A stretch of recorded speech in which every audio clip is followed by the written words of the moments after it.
Hi, welcome to another instalment of the Halvorsen build.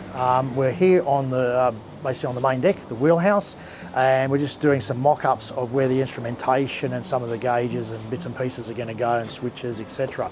The vessel's going to have 3 16-inch Faruna displays, so we've sort of started to arrange those here. We've also got a PC-based software, the Maxi X0, which will be going in as well.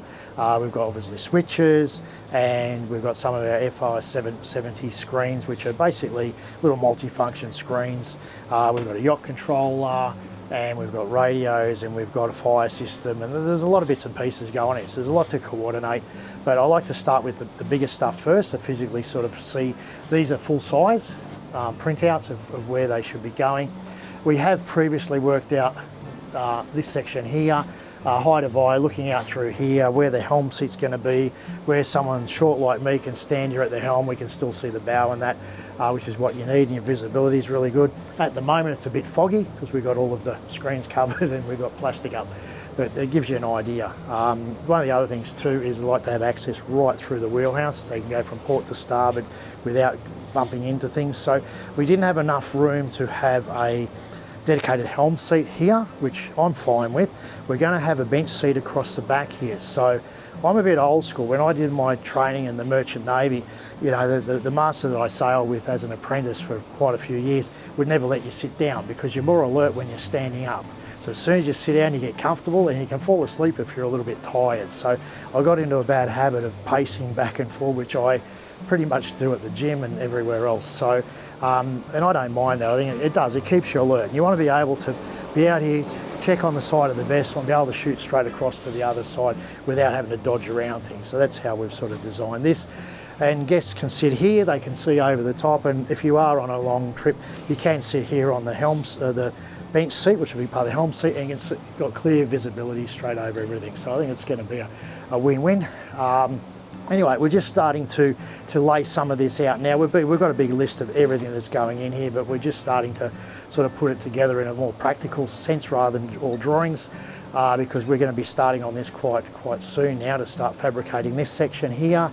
And as we are going to show you today, we're going to go and have a look at the helm seat for the Flybridge. We've assembled that. We're looking at a couple of options as how to mount that onto the Flybridge deck. We're going to have a look at the Corian tops for the galley, which is downstairs. So we've got the witch hazel, which is the lighter colour, which is for the breakfast bar. We've also got the lava rock, which is the one that we're using for the galley itself. We've been going through different profiles for the fiddles and how to finish it off, because with Corian it sort of has a bit of a, I'll say like a flat sort of finish. You can polish it, but you also don't want to have too polished or too shiny a surface in the galley, because it does scratch quite easily. So we've been mucking around with a few different finishes.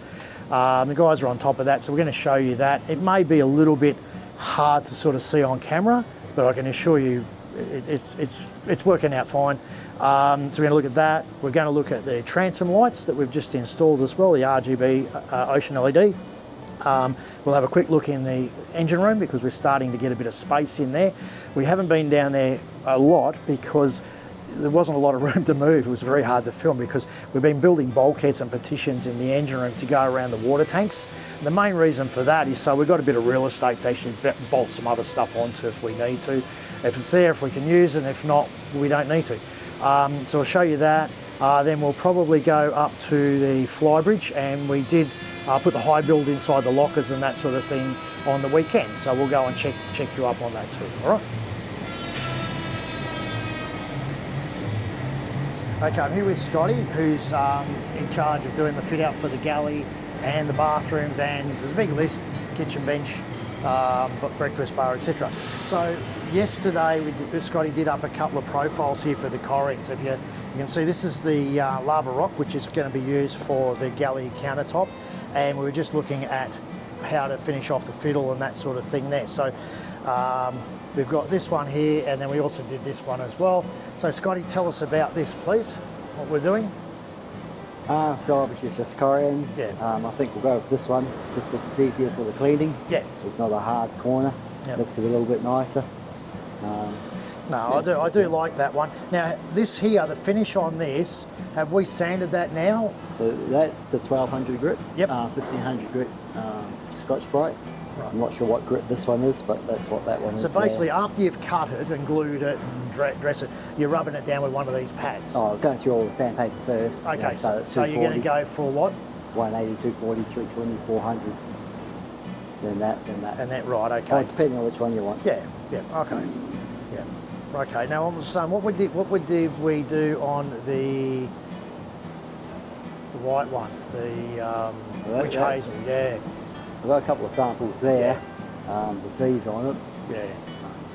That's what I thought, because that was I didn't see that before. Was the Brillo pad stuff? Yeah.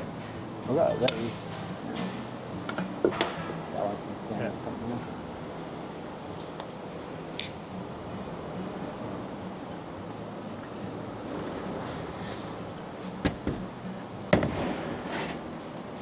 Right. So this was our samples that you did the other day.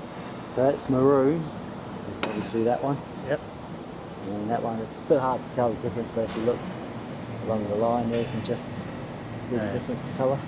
And that's the original how it come. Yeah. Because my initial thought was it was a little bit too sharp edged. You know, when I saw the sample, I thought, oh, it needed a little bit more radius on, because we've got a radius on the breakfast bar, which is that one there. I've got to say, I'm probably preferring that a little bit more, which has got that little bit more curve to it. This is a little bit more hard. So we can put just a little bit more of an edge on that, I reckon. Yeah. Top and bottom. Yeah, I think so. Just soften it a bit like that. I think that's nice. That's nice. Yeah, that's why I went the 3 first before 6. So, oh well. You can't add it back on. Well, you can, but it's a lot of work to do it. Yeah. Okay. So well, that how about one's we do? sanded to silver. Yep.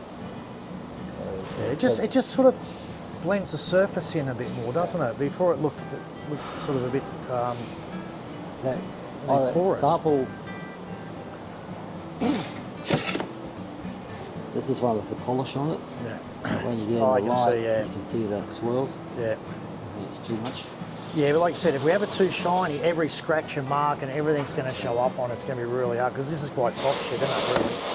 So yeah, I think look, do that onto there, and we'll continue with that profile onto that. Everything to silver.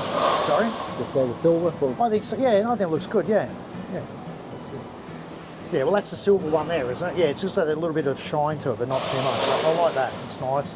And that one's the red one on there. So, yeah. Oh, do you want silver or red? Well, you said you had that's silver at the moment. Oh, is it? Okay, we'll leave it at that then. Yeah, it's fine. I like it. Yeah. You can see too, if you want to come around here, how you glue all the bits together. So you'll see how it's all joined up. And then if you pan around here, you can see Scotty's been making up the countertop now for the galley. So going right round. This all gets done on a substrate, so it'll be on a marine plywood backing. We mentioned about our wonderful helm seat, and now I want to show you, we've actually assembled it. So you can sort of see it in its entirety now. So what I was thinking though, Mark, is we need to have a footrest, because people with short legs like me, you've got to be able to jump up and get on there. You don't need to step up. Correct. And then I'm thinking we really should have one that possibly folds up. So you can walk here, because we're obviously going to have the helm with the steering wheel. Now, this goes back and forward, that's fine. The way that they normally did them from factory was if you had, say, the single helm seat, there was the platform here, and there was like a big teak footrest, like a teardrop shape. Yeah. And you could swing it out of the way. Now, we can't really do that, because that's going to be there, out, well, it's off centre.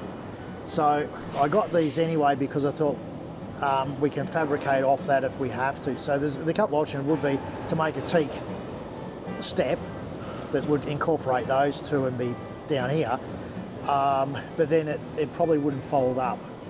So we need to sort of, the options is stainless steel teak. We could do a teak one that comes right across like that. Could be similar shape to that a little bit. And it could have a hinge on it to flip up if you needed it to flip up, and then flip back down again, because you need something in order to get up. What you're looking at, there's something like a barber chair. Yeah. So if you fold it down your stainless, you have your footrest, you can step on that to sit up on your seat. And then when you're sitting on the helm seat, you've still got a footrest. Yeah. Then you can fold it up, and then you can stand here, and you can manage the helm. Yeah, so that fair was enough. what I was thinking there. We don't have to do that straight away, but we need to make allowance for that.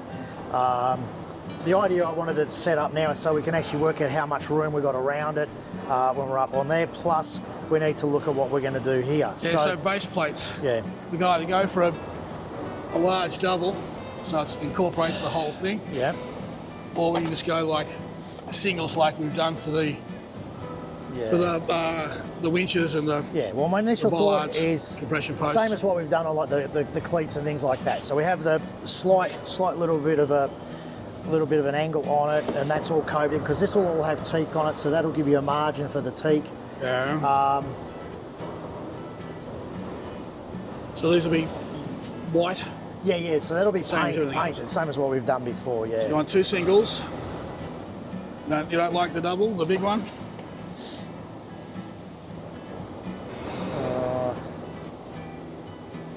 And it's a big seat. Yeah, look, we've got to reinforce it all too, obviously. So yeah, it's got to be through. This is only screws holding this in. Yeah, So no, I know. Cover plate screws. And we'll need 3 bolts. We've got to bolt it all the way through and put a plate underneath the deck because you've got a lot of torque on that. When that's swinging back and forward with a couple of big people on it, we don't want to rip it out of the deck. Oh, there's your template for your cover plate. Yeah. Doubler underneath. Right, so look, I got to say, I'm not really. I'm on the fence. That wouldn't look bad. Initially, I would have thought just two singles. I suppose if you've got your 2 singles, then you've got your. How's our teak going to go around that? Well, you got your margin comes out, what, 100? Yeah. Come out 100. Yeah, that's So shit. you've got a single board. Yeah. But then, saying that, you've still got. Yeah. So you got, if you have your centre board, then you're coming. Coming off it again. Yeah. Not quite like that, but gives you an idea. Yeah. Probably look cleaner with the one piece, won't it? I was thinking that we because just go right round it. then you've got a full border all the way round. Yeah. So your margin will come, pardon me, out and around. So you got your. Yeah. No, sold. We'll do that. Yeah. So your margin's coming out that'll look around. better. That's going to be too busy with all that in there. Yeah. So we'll go with the single? Yeah, go with the single. Look, he's got his grubby hands on the $40,000 seat. My hands are clean. Thank you very much. You own it, so you hand it over. So it doesn't matter. Smart. That's true. Right, buttons on the side for those. Yeah. Damn. It is nice, eh? It'd want to be for the cost. Yeah. Now, you can't put a price on quality. So there's buttons at the back here as well to take these off. Yeah. So you know what that is. Yeah. Takes those off with these repainting. Yeah, and this is fixed It all here. comes apart. Yeah. It's bloody nice, isn't it? All right, so Yeah. that's I like that their then. little logo in the back here too. Yeah, Little Release Marine. Wow. They want photos when the boat's all finished, obviously, but yeah, we'll do that too. No, I like that. Okay, well, make sure we keep this covered over so it doesn't get dirty and shit. All right, we're going to We don't need to put a it back. don't sit on it sign on there, do we? No one's going to don't sit need on it. it. No. No one's going to sit on it. No, we'll be I'd right. still like to put it back in the box. Do we need it out? How Well, well? I don't know what more we need. I've got the template for the base Look, plate. just cover it over till Tuesday. Mark's here Tuesday, the fabricator, Right. and then we the next thing we've got to think of then is what sort of a footrest we put on here, and also how far we're going to be away from the helm. This bloody thing's nearly as high as me, isn't it? That's why you need to step up. I need 2 milk crates for this one. Right, so we want to come out. So your footrest coming to here, yeah? Yeah. Stays inside the arm. Well, you want to be. It's going to be here because when you're sitting there, you probably have your foot on it. Yeah, but lengthways. Yeah. So it stays inside. Yeah. Even slightly just in. Yeah. And then coming out is a thing. Out there, You don't yeah. want to knock your. We may have enough clearance that we don't have to have it fold out. But that's going to be fixed. The seat slides back and forward. Yeah. See, on smaller boats, you'd slide the seat back so you can walk between the helm and the wheel. I don't think that's enough. Well, if you're sitting there, no. But see, that moves. This slides back as well. Yeah, it So does. we're in the centre there now, aren't we? Yeah. Pretty much. That's sort of where you're going to leave it. Yeah, you're not going to have to. If you push it all the way back, it just looks wrong. Yeah, and that's off balance. Right. Yeah. Yeah, but it's a big job to do that too, isn't it? So that can go back another 100. Yeah. Well, chances are that happening in service is probably remote. I reckon too far back. It'll be too much on the anchors. Yeah. It'll be set where it is, and that's where it's going to stay. You right there, Muscles? The click in. Yeah.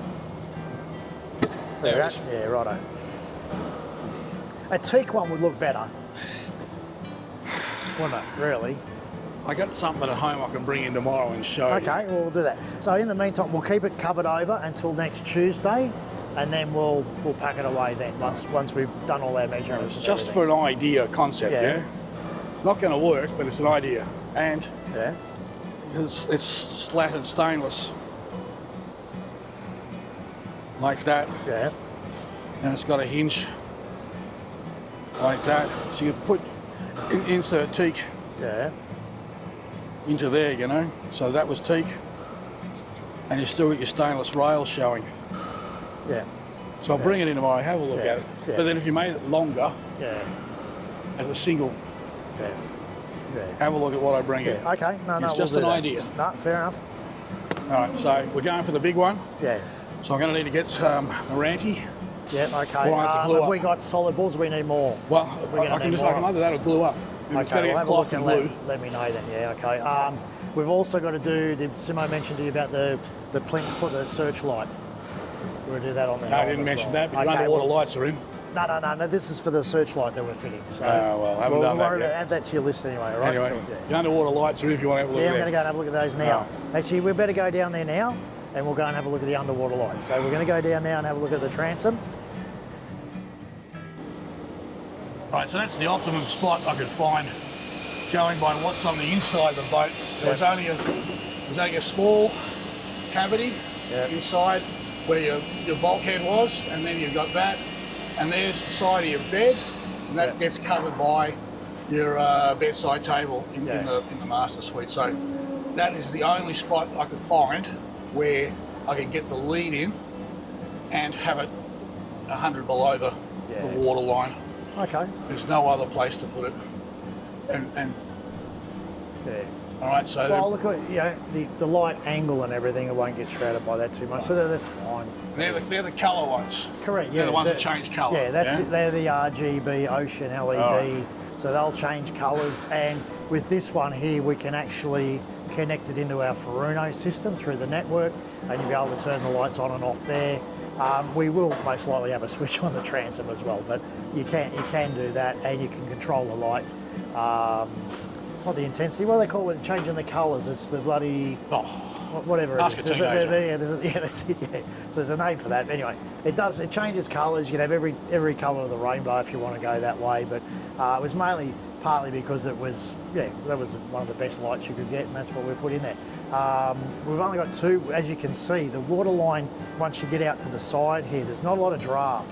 So that's where the calculated water line is at the moment. So there's not a lot of boat below the water line there to have any lights on the side. I'm not a big fan of having lights in the bottom of the boat, and we really didn't have a lot of real estate here either. Beauty of these lights though is you only got, what is it, a 1/2 inch hole, 10 millimetres? 12.5. Yeah, so a 1/2 inch hole. So it's not like you're cutting a 2 or 3 inch hole through the bottom of the boat, say with Aqualuma or some of the other brands. So yeah, it's a little bit safe. You've got less holes in the boat is better. We're here in the engine room, and I just want to give you a little update. So at the moment we have been dry fitting our electrical cabinets. So we're going to have obviously an AC in Australia, 240 volts, 50 hertz, and our DC, which on this vessel is 24 volts DC, We will have some 12 volt stuff, but it'll run through transformers, and I'll get onto that later when we're up in the wheelhouse. So we've dry fitted these, basically that's where they're going to go. We're just working out where some of our cable trays and that need to go. Gen sets underneath the port and starboard. And I mentioned about having more real estate, so we're starting to get the bulkheads put in now. This is where the air ventilation fans and that go, and then there'll be like a grill over this which will direct the air around the engine room. These are reversible fans, so we can have air blowing in or out on each side. Generally you'll have, say, air coming in one side and blowing out the other, so you get through flow of air to keep the engine room cool. When we did all that, we calculated out the engines, the machine, you know, the generators, the volume of the space, how much heat, all that type of thing that we were looking to reduce, and then calculated all out, the fan size and blah, blah, blah. So that's all been done. These will be going in. So at least this now gives us some space, because we've got water maker, we've got some more transformers and bits and pieces to mount, filters, whatever, plus there's steering lines, fuel lines. There's still a lot of stuff to go into the boat, obviously, but at least now we've got some options now as where we can mount things, and then later on we'll be doing the deck head, which will be the Pyrotech thermal boards, which go up here with the lights and that type of thing. So hopefully in the next couple of weeks we should start to get the exhaust systems installed, the seawater intake side of things done, and start to do the fuel lines and also the steering, which is going to be running up from the transom. We're up on the Flybridge, as you can see, with the people that make the most mess on the boat. And what we've done here is we've done a high build and an undercoat or primer, and that's all been blocked back now. So it's mainly the inside sections of the lockers and the cupboards. So you can see, it always looks a bit weird when it's all different colours. It's basically because it's got filler and all that sort of thing in it, but once it starts to go one colour, it'll look fine. So you can just see how everything's been Dynelled, it's been high builded and primed, and now it's just all getting blocked back. You can see there, that's our little covers for where the wiring's going to go for the side lights. So once it's all painted the same colour, you've got lids on it, it'll be nice, easy to clean, uniform finish, and then obviously the fancy stuff is on the outsides. Right, we're down at the end paint shed. I'm with Ricky, and he's just going to explain. We've just found something interesting here. We're talking about air that comes out of the timber once you seal it. So have a look at this, and Ricky's going to explain exactly what's going on with that. So those air bubbles there, which you guys can see, is air coming back through. So all the little veins and stuff has little bits of gas in it. So once you seal over the top of it, they actually pop. So that's why we use that clear filler that you were asking about. Yeah, so what's the process now? I see you've been sanding this. So, yep, we just sand that with a bit of 220, and that will leave a hole. Like a crater. Like a crater, which Yep. you will see that are all circled. And then we use the clear polyester body filler. So basically that there, so if you look at that, Ron, so all of that there, once you start blocking it back, you end up with like a little, can you zoom in on that? You see that? No. Good try. Anyway, and there's another one there, there's another one there. It's sort of, you can see it's a bit shiny because it's the surface is lower than the outside there. So then what happens, Emery, you're going to use that clear filler. The clear filler on top of that. You can brush little bits of poly sealer in it, but sometimes it doesn't seal as well as actually squeezing bog in there. Okay. So we try to squeeze the bog in there to seal it, and then we will reseal with some sealer. Now, question. So we do this. So you block this back. We fill these. Yep. Then you're gonna paint it again. I'm going to put one more coat of polyester sealer. Is it likely that the air's going to come out again? No. Right. Okay. As long as we bog it and seal it properly with the bog. Yep. If I don't get all the bog to seal it up, we might get the odd 1 or 2 holes, which we then can brush in after it's dry. And this is pretty common? Yes, on solid timber it is. Right. Very because common. It's cellulose and there's a lot of air in it. Yep. Yeah, okay. You won't get it as much on the veneer, mainly just solids. Right. It's on the face there as well. Yeah, you can see it just here too, yeah. Right. Yep. There you go. I've got to say it, I don't think I mentioned this on camera, but the workmanship up in the helm and the galley, right, it's like a sheet of glass over the Silky Oak. I mean, it's incredible. And when you see, like, you're looking at this now and you're going to go, oh yeah, it's all orange peely and it feels like an orange. Yes. Right. But that's part of the process. Then that all gets blocked back, and then once those final coats go on, it just pops. Yeah, it does. And the thing I want to explain is because it's very hard to see that on camera. Same as when we do gel coat repairs and things like that. Stress fractures, it's really hard to show on camera till you're actually there. Same deal with the cabinetry on the boat at the moment. The depth of the clear, you know, it just looks, it's like you want to dive into it. It looks so good. I hope it shows up on camera, but I'm just warning everyone, it probably won't, but it's wow. You know, it really is fantastic. But this is sort of part of the process you've got to go through to get that sort of finish. But it's well worth it. I mean, it looks incredible, absolutely incredible. So with that, we're probably going to sign off for today, and I hope you've enjoyed this weekly update. And we'll be back again next week, and we'll show you what's been going on in the last week again. So like and subscribe and do all of that sort of stuff. And if you want to see some other things or whatever, please let us know. And we'll try and incorporate that into what we want to show you. But I just thought, as I mentioned last week, with a bit more input from a lot of the guys, so that way, you know, we'll sort of ask questions that you guys at home might want to know.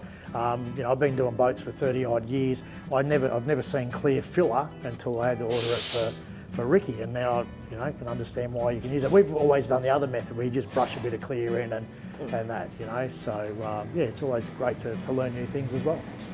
Anyway, that's it for today. We'll see you next week.